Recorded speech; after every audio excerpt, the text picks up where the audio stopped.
Hello, magandang araw. Samahan niyo ako mamaya. Pupunta tayo sa mall. Oo.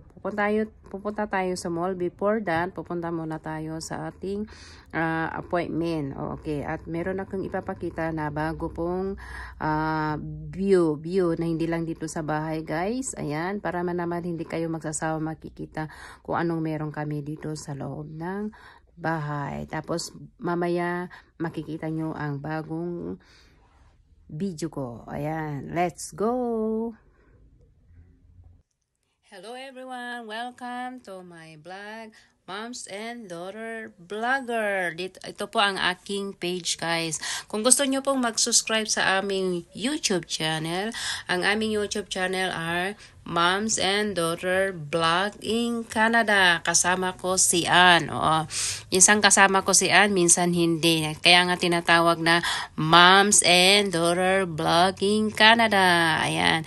Dito na ako sa labas, guys. So, nakikita nyo ang puno. Ang ganda yung puno pag may dahon na, guys. Kasi pag winter, guys, walang kadahon-dahon kasi naglagas na noong fall season. Ngayon ay bumabalik na kasi spring na, naglalabasan na, guys. Ayan, dito na tayo sa loob ng mall.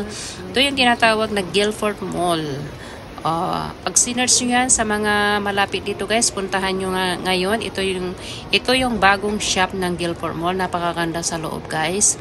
Sa mga taga Kukitlam, taga Suri, taga Abot Sports, Langley, Richmond, Delta, at yung mga very close dito sa Suri, guys. Puntahan nyo itong mall. Napakaganda, guys.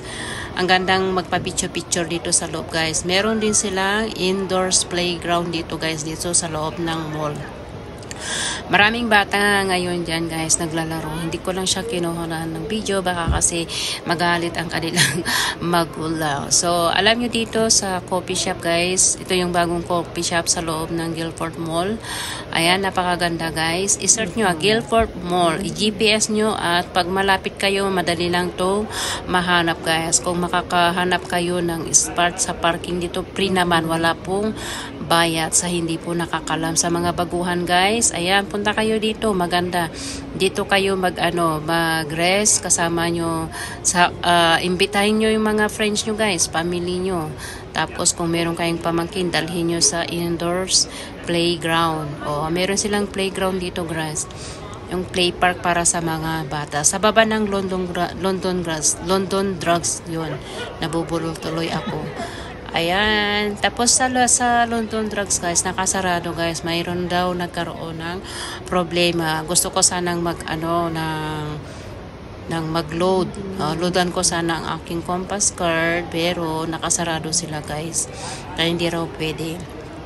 So, ang nagamit na lang ako ng barya para meron akong pamasahe kasi mahirap na pag mahuli ka ng pulis dito, guys. Kailangan magbayad ka ng pamasahe. Otherwise, mas malaki yung multa kaysa yung pamasahe mo. Ayan, nakikita nyo habang ko sinasabi, nakikita nyo naman yung background dito sa atin video. Kung ano yun, may bata doon, nagpapapicture kasama ang kanyang nanay. Lapitan natin mamaya yan. Tignan natin kung malapitan natin.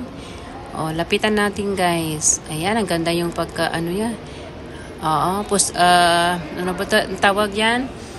Ang ganda yung post nila. Posting photo. Ang bait na bata ito, ha. Alright, guys, sa mga hindi pa po nakasubscribe sa aming YouTube channel, pasubscribe naman sa Moms and Daughter Vlog in Canada. Ito na ang aking page, Moms and Daughter Vlogger Vlogger, ayan, Moms and Daughter Vlogger lang po dito sa page. Ayan, kalimutan ko tuloy. Okay, salamat sa mga sumusuporta at patuloy na nandyan po na hindi nagsasawang manood. Mag-comment lang kayo sa baba at ako ay magsasagot pag mayroong free time. Salamat sa panonood, guys, at mag-ingat po tayong